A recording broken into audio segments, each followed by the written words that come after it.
Hi everyone, Anne O'Connell with OC Publishing here, and welcome to the Author Journey. Today's guest, you're going to be so excited because I know I am, is New York Times bestselling author Donna Jones Alward. I'm going to tell you just a really brief little bio about her, and then I'm going to bring her up because we've got so much to chat about today.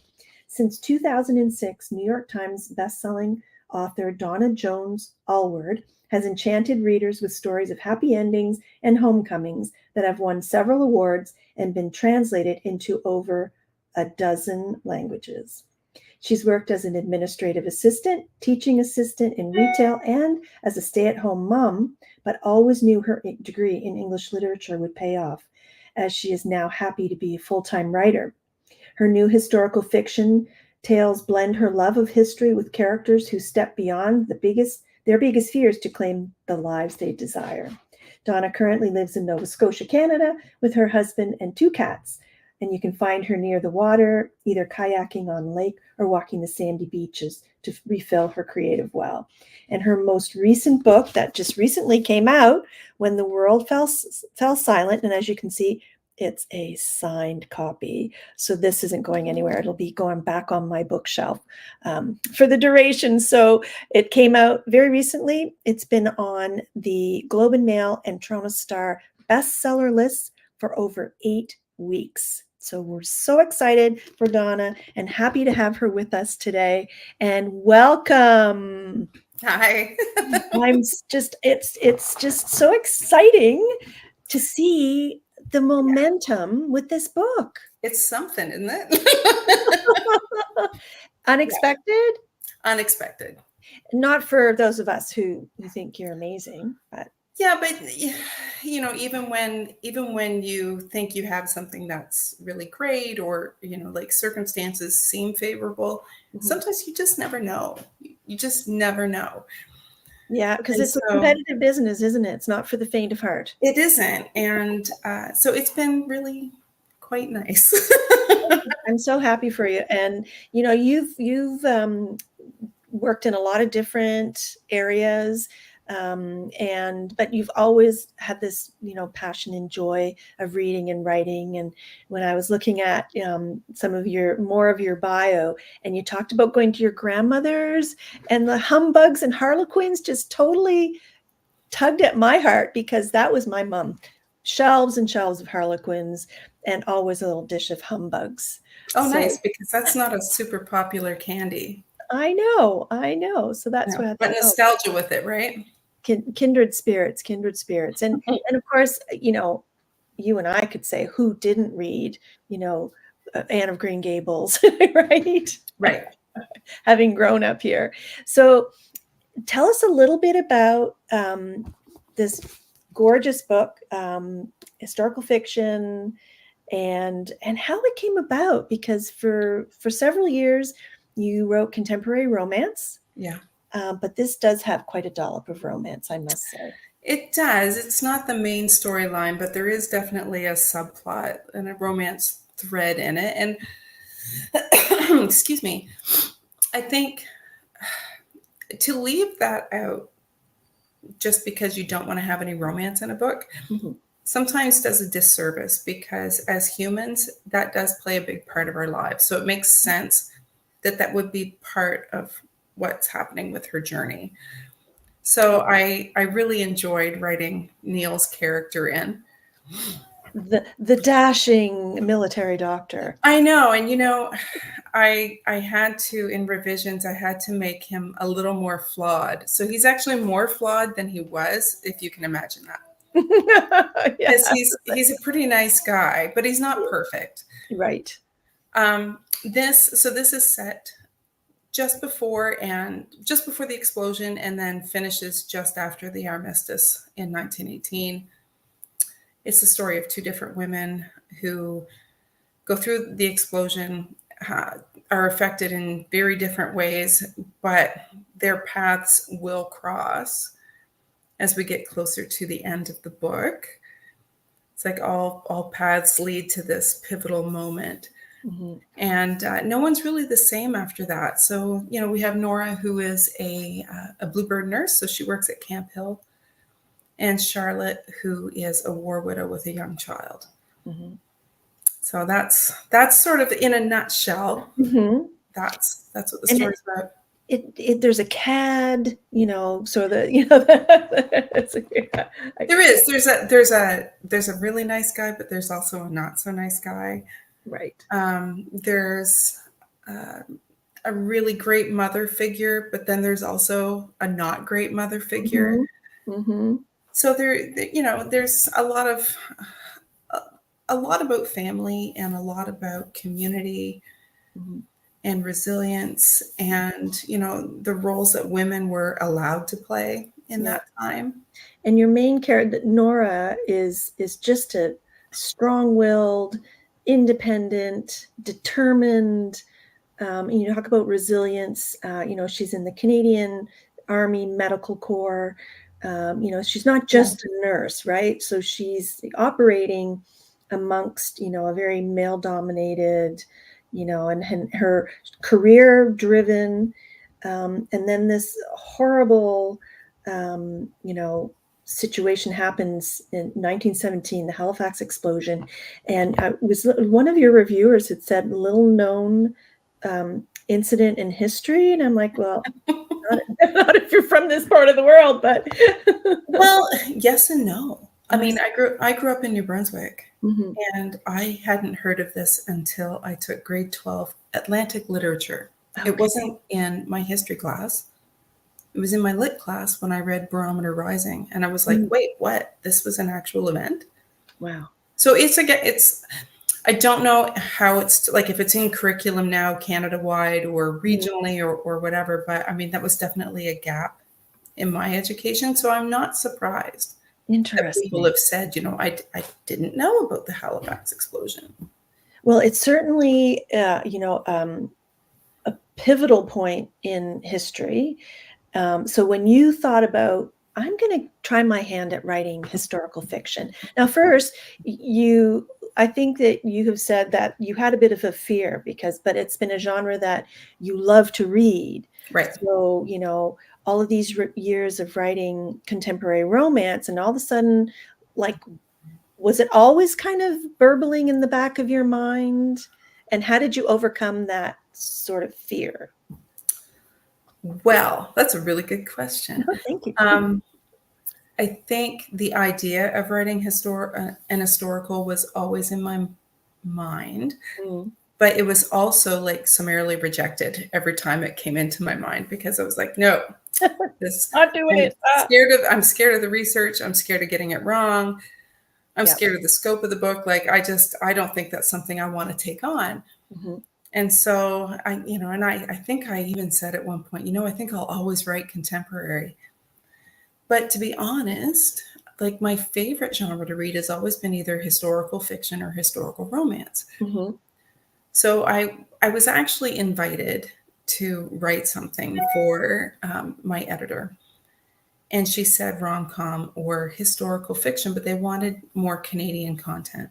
Okay. And so I was like, oh, great, historical, because I didn't trust myself with comedy. Right. It's so hard to write. Hard. Oh my goodness. It's and hard. Your publisher being. What's that? Who was your publisher for this particular book? It's an imprint of HarperCollins called One More Chapter. So, and I had worked with the then publisher of that imprint when she used to be at Mills and Boon. Mm-hmm. And so my name came up, I guess. I mean, I was just lucky, right? Like, and so I thought you worked awfully hard for that luck, Donna. Well, I think what happens is, you just never know where someone else is going to end up in the industry and mm-hmm. how they might affect your career later on. Like, you really don't know. Nice. So I said, yeah, okay. I'd like to try a historical, I think. And I was getting close to 50 and really thinking, like, if I don't do this now, I was already looking at maybe doing something else. Mm-hmm. I thought, if I don't try this now, when am I going to do it? Mm-hmm. I might as well just do it. If it doesn't work out, then I'll do something else. Mm-hmm. So I wasn't as afraid, and so it turns out that it worked out okay. It worked out amazingly well. And I think that even like the people who devoured your contemporary romance and might have been going, no, please keep writing, we're probably delighted, so your fans, like, are you thinking that, it was your fans that kind of helped buoy up, this? Yeah, I think that's part of it. Mhm.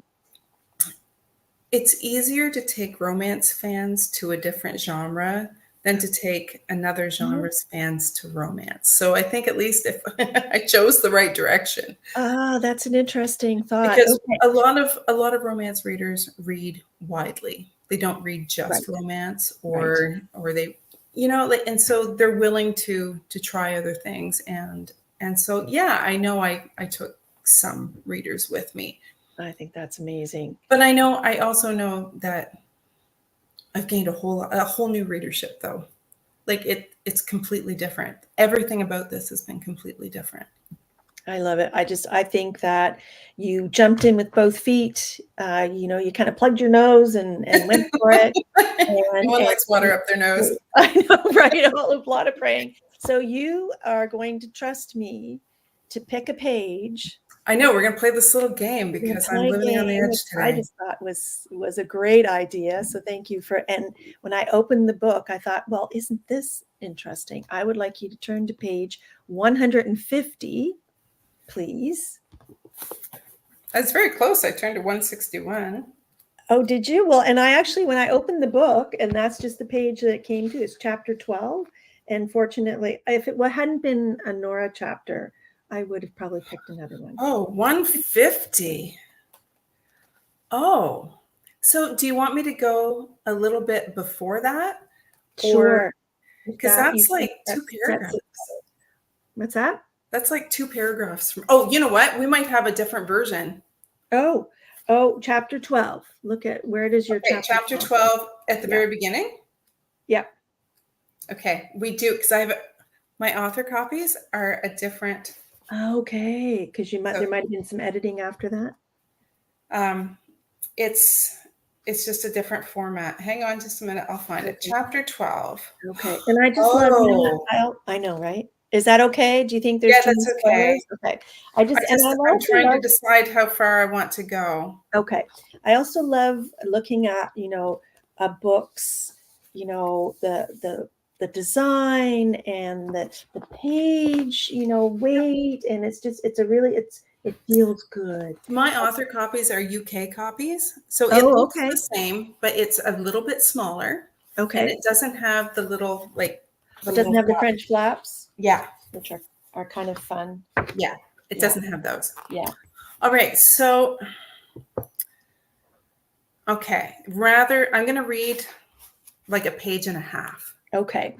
Because I don't want to spoil too much. Right. Okay. But it is, wow, what a random thing you picked. Okay. Right. I tell you.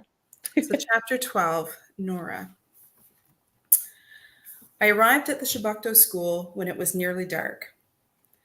Dread settling like a stone in the pit of my stomach. For the past several days, I'd seen my share of dead bodies.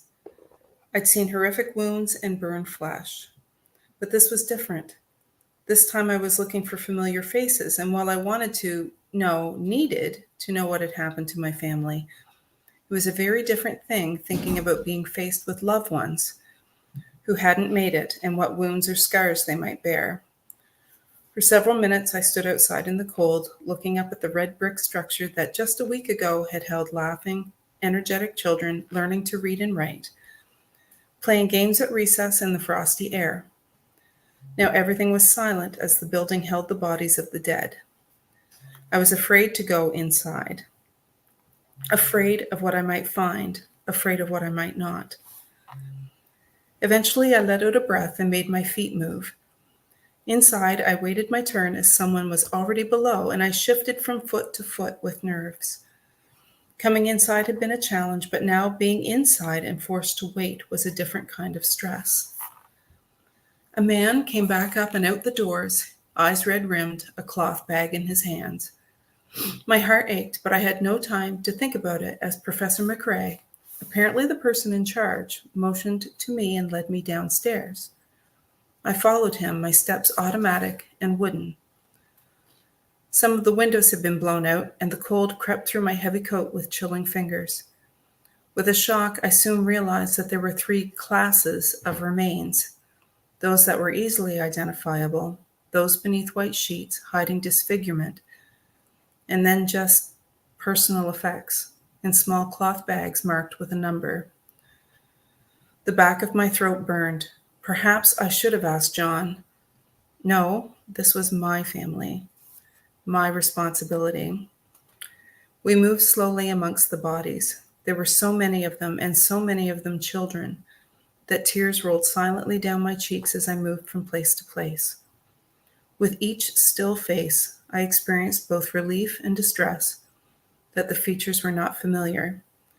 Looking for those I loved was more of a torture than I ever could have imagined. And yet my feet kept moving, following the professor, one body at a time. I didn't want Mom and Dad to be here. Didn't want to find Jane and Clara among the still gray faces. I wanted them home, warm, laughing, loving. This felt so, oh Lord, it felt so very, very wrong, like a nightmare that wouldn't end even when I desperately wanted to wake. Good choice, Anne. Oh my goodness. Well, and you know what? That really does prove that it's not a contemporary romance. Right? Yeah. And I think your video has frozen, but hopefully your audio is still coming through. My audio is fine. Can you hear me? I can hear you fine. I'm hoping it's going across. So, but it's a lovely still of you. So, well, we'll just keep on. I wonder if I can I stop the mic and cam and start it again? Do you think? We can. We're live. Okay. You know what? Let's just power through. Live dangerously. Let's live dangerously. Okay. So what I want to do is I'm going to bring up your website, and because I was going to ask you to share a little bit about Step Into the Story. Okay. Because you also do a podcast. Okay. So hang on just a sec. I'm going to try to stop this and start it, but not the show, just my mic and cam. Okay. So while you're doing that, I'm going to share with folks this beautiful, look at this gorgeous website. We'll have to find out who designed that for Donna. And she also, along with being a prolific writer, she does a regular podcast and for folks who are interested in historical fiction and women's fiction. And you can find out more about this as you, let me see, and there you are. I was just giving a little background on. Yeah, I could hear you just fine. So. Excellent. So tell us a little bit about how this came about and how people can find it and listen to your podcast. Step Into the Story is a group it's a Facebook group most of all. Mm-hmm. And then twice a month, although we may be taking a short hiatus because I'm deadlined, but twice a month we talk books. So it's my best friend Barb Wallace and we will pick a book each month, do a deep dive into it, and then generally we'll have an author interview later in the month. And we'll post about new releases, cover reveals, that kind of thing. It's just a place to, get excited about books and historical fiction. And I love that. And I every time I go to your website, I get lost in this header. Who designed your website for you? It's a woman named Madeira, and she runs a company called Zuni.com, Xuni. Okay. So I went to her because I had always done my own website. And when I knew this was coming up, I thought, okay, I'm going to have someone really do my website. I'm tired. I've been doing this for 17 years. I'm tired. I feel you. Mine too. And so actually, it's funny that you have Leisha Cornwall's interview picture there because Leisha has the same web designer, and that's who I That's whose website I went Okay. to, and I was like, I really like Leisha's website, and so I contacted the company, and they put the header together for me based on just some ideas and some stock photo Mhm. things that I had sent them as ideas and other websites. And that's what she came back with. And then, they've set everything up. They've been excellent to work with. So thank God. Oh, that's wonderful. Yeah, I do have a designer that sort of helped, make it look a little better and more consistent. So she Yeah, was and just amazing. easy to navigate. And, Mm. I make a list of updates and I send them. And within 2 or 3 hours, she'll have them all done. She and the other person that works with her, and they'll be up. And so very fast, and really happy that I did that. It's money well That's spent. fantastic. And here we digress a little bit, but I think it's important. And I often have guests on that talk about marketing or the other parts of the industry. And Mhm. I think anymore, regardless of how you're published, and you've been traditionally published for your whole career pretty much, but even so, you still have to do a lot of your own. Yeah, well, Outreach, right? I still do all my own socials, right? All my own Mhm. social media stuff. And when there's an event, I still have to prepare for those. Right. But I will say, for the first time, this is another first, is that I have a publicist in Nice. Toronto, and everyone should have a Dave. Dave is fantastic. So Yay for publicists.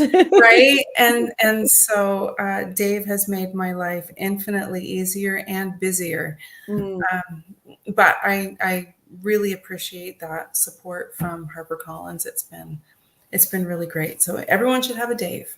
nice. Oh, that's nice. So talk a little bit about the book tour you've been on. Like, where have you been? What have you done? And I didn't plan to do an official book tour, and we didn't set it up as a book tour. It was Mhm. like, okay, what do we want to do? And it's a lot of it has been as things have come up, and I add them to my calendar. So I did a conversation with B.R. Myers at the Halifax Central Library on paperback release day. Nice. And then I had my own launch at the Writers Federation on August 20th. I have done a signing at Bayers Lake chapters. Mhm. Next, not this weekend, because this weekend's Thanksgiving. Next weekend, I have a signing in New Minas. Mhm. I've done a bunch of podcasts and that Mhm. kind of thing, like just video interviews and stuff, which have been totally fun. Yay. And and I've done a few like book club things Okay. where I'll zoom in or whatever. So that's been fun. I've never really had book club people before. Oh, I So love that. there's a book club kit on my website. And then if people contact me, I'll send them like bookmarks and book plates they can put in their books. And Mhm. the Halifax Library has a book club kit, I think, that Mhm. has 10 books in it. So people can sign those out. Like it's been pretty cool. I've got a big event coming up on the 27th, which is like a bucket list item for me. And what is Like it? literally. So it's high tea at the Westin, and with Madeline Martin and Kate Quinn. And can people find out information about that on your website, donnajonesalward.com, or where You know should they? what? I'm not sure if that update has gone on there yet, Okay. because it might be, because they just announced it last week. Okay. Tickets. And I saw that and I was so bummed because I will be at my Yes, annual you have a writing retreat. retreat. But it sounds so much fun. So who I know. created that? High tea at High tea with and like Kate Quinn, who I actually met for the first time when I was at a conference in September. nice. And Madeline Martin, who I love her historicals, and I've known Madeline for a while, so we are going to have a lot of fun. And then I just signed some paperwork today, and they're going to announce it tomorrow. So like, haha, sneak peek. Oh, I'm going to be at the Chester Playhouse on December 5th. oh, wonderful. Yeah, and then Dartmouth Book Exchange on December 6th on the anniversary of yeah. Oh, and I have a signing in Fredericton on November 10th. Oh my goodness. So And it's just in your spare time, and you're a new grandma. I am a new grandma. I look at you and I go, this young face is not a grandmother's face, but She really is. I'm so excited for you. She really is. So He's excited. talking it up in the next room right now. Oh, that's so amazing. Yeah. Well, I've got a confirmation. Marianne Ward has joined us. Thank you, Marianne, who says the audio was fine. So Oh, perfect. Thank you. thank you very much. And we have Francine Cosman, who is one of our authors, always wonderful, from Francine, author of Nurse, and Sarah Butland has joined us as well. Oh, hi, Sarah. Hi, Sarah. So it's always nice to share new and different ideas. What is your absolute favorite thing to do other than writing as an author when it comes to promoting your book? I think you're looking at it. Like I actually really enjoy I actually really enjoy like author interviews and podcasts and like just book chats and stuff. That's always it's low pressure, big fun. I love it. Oh my goodness. I'm going to get that on a t-shirt. Low pressure, big fun. Low pressure, big fun. Join me on the author journey. I love that. I'm really introverted too, so it means that I can show up and do my thing. Yes. But I don't have to like people. Yeah. Yeah. So but I still like when I go to an event like my book launch, I was so nervous, and then I went and I had the best time because I love seeing everybody. Yeah. But then afterwards, I'm like bagged for 2 days. Crash. Yes, absolutely. I made a comment. I think that's so common, very typical of us author types. I made a comment to somebody, I'm an extroverted introvert, and they said, "No, you're a gregarious hermit." I'm like, "Oh, ooh, I'm going to use that." I don't know. I think just a social introvert works. Yeah, for sure. It drains your battery instead of charging it. So you just have to make sure you take time to recharge. You charge again, yes. So you made a little passing comment about deadlines. What are you working on? Can you share? So I think the title is going to stick, although I'm not 100% sure, but it's called The Coldest Night. And it's set probably a little over half the book is on board Titanic. And then there's a section set on the Carpathia. And then there's a section set in New York and then here in Halifax. Oh my goodness. It finishes here. Wow. And so, okay, the Halifax explosion, like Titanic, like are you like disaster? Like not necessarily. Like so I've been trying to resilience, John. Because after this, I'm going to have to come up with a new idea for my for my agent. So I don't quite know what it's going to be, but I don't think it's going to be something that is like a huge singular section of time in history. You know what I mean? Like like an event. It'll be like a time in history, but not necessarily like a disaster event. Okay. I think, but you know, I never say never. I don't know. I love that. Yeah, so it's been harder to write than I expected. Part of it because, well, I have a new grandbaby, and then I'm doing all the promo for this book, and also there are like people that are interested in Titanic are crazy about it. Right. Like so really you have to be extra careful about details and and there's so much because people are crazy about it. There's so much detail. And so, but not all of it is accurate. So trying to sort of parse through that and then balance it out with the story and whatever. It's been a little tricky, but it's hopefully it's going to. So when you got over your fear of writing historical fiction, you just jumped right into like ultra brave. That's so amazing. So amazing. You know, when I broke my arm when I was 12, my neighbor, my friend's grandmother, my neighbor, got me a get well card, and it said like to the girl who never does anything halfway. because I broke both bones in my arm. Like, it was a mess.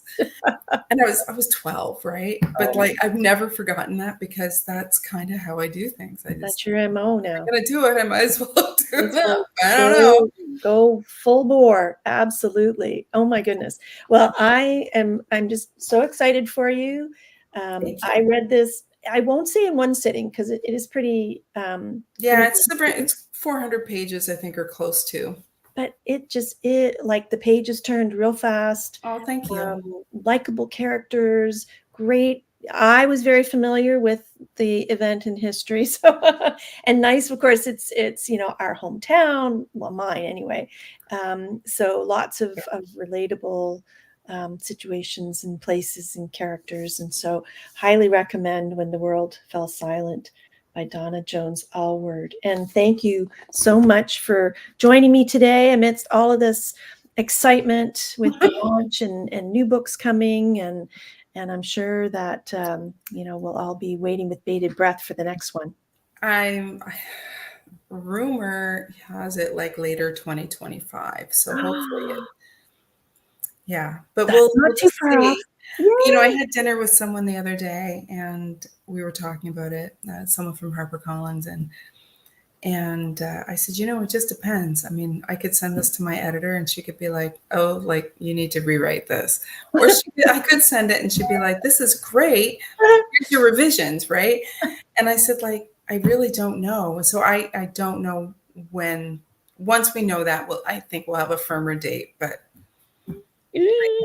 Well, I know it's exciting, and it is I'm exciting. really happy that I've got this contract on the books, and then we'll plan for some more Canadian. I think I always want to have a Canadian element in it, even if it's not here. Like Jen Graham does that too, right? Genevieve Graham, Yep. and so I think I want to do that, and I think I'll always have strong women. Who you have right there, Yeah. right? Genevieve Graham said, a beautiful, meticulously researched story that will keep you on the edge of your seat until the very last page. And I'm going to say, there was a bit of a twist that There was a little twist, there yes. was a bit of a twist. Yes, yes. So Yeah.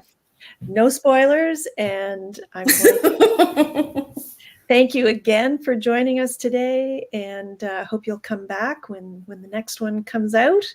Absolutely. Encourage everybody to go and say hi to Donna on her Facebook, step into the story, and follow her wherever she's showing. All my socials are on my website, so you can just connect with me DonnaJonesAlward.com. from there. Excellent. Well, Yeah. thank you so much again for joining me, and we'll see you again soon.